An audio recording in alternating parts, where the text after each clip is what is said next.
Episode 99. Somewhere in South Carolina. Do unicorns really exist? Or are they just ponies with funny hats?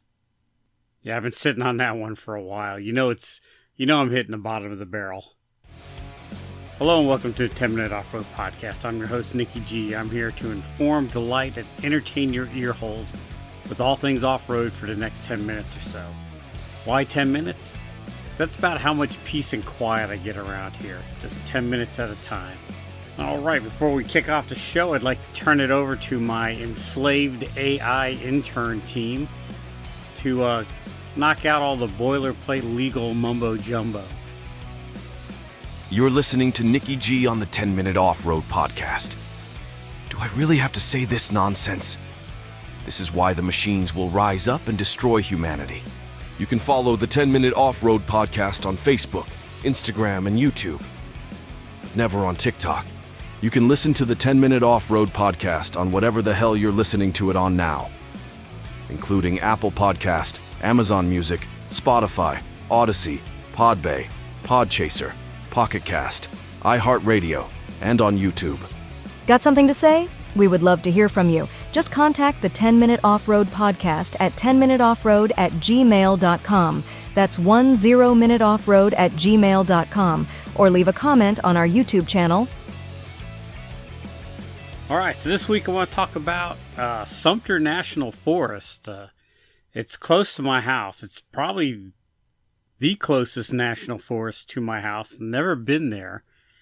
I didn't even know it existed till about 2 years ago when I saw it on a map.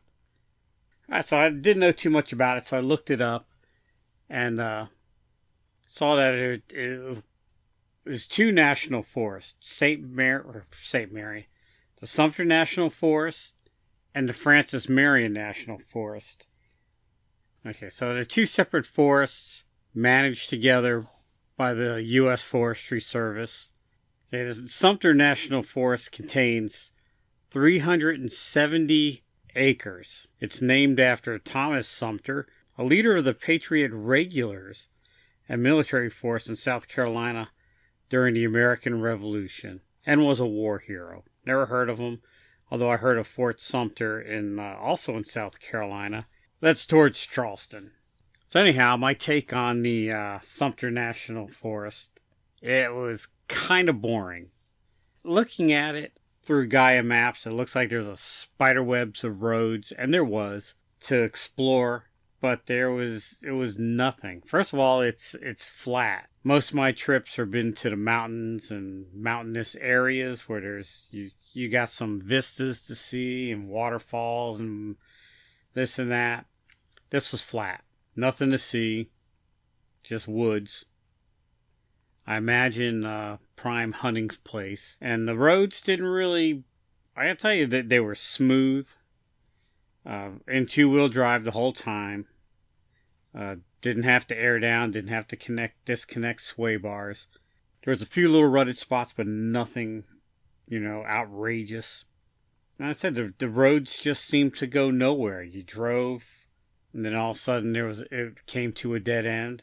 So you turn around, went back, and I guess there was a lot of hiking trails weaved in through there and some horseback trails.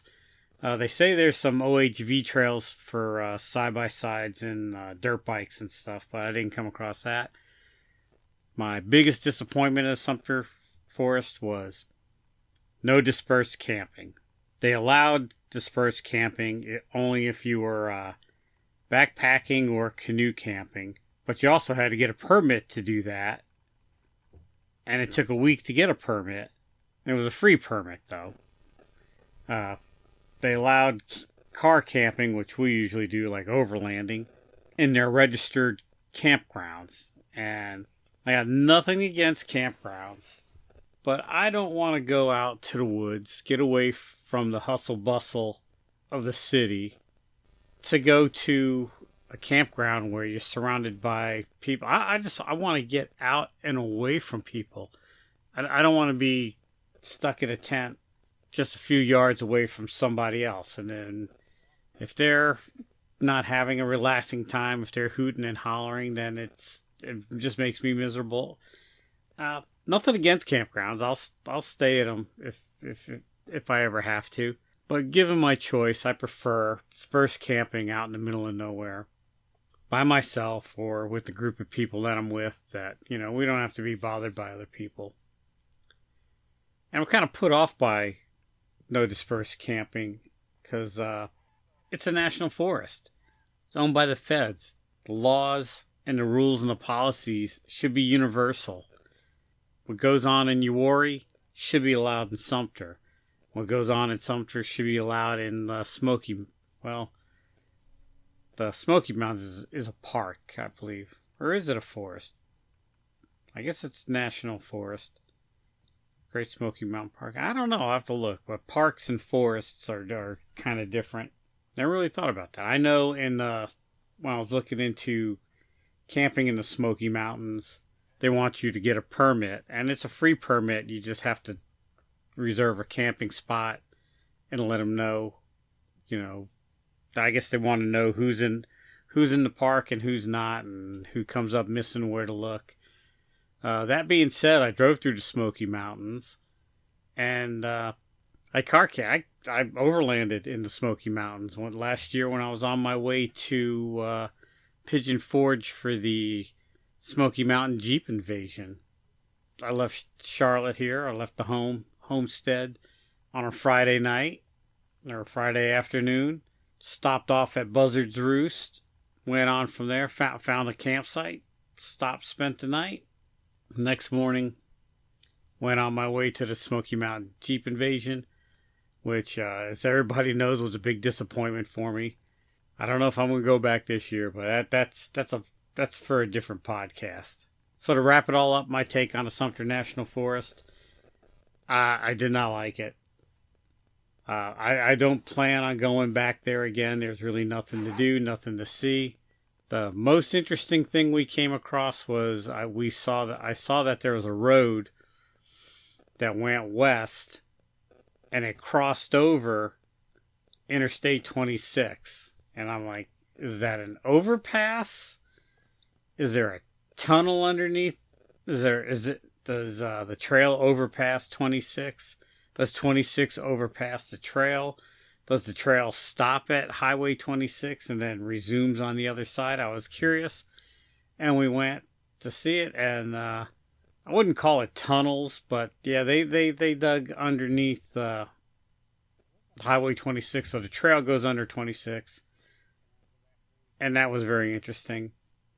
But other than that, I didn't see anything that warrants me going back to the Sumter National Forest.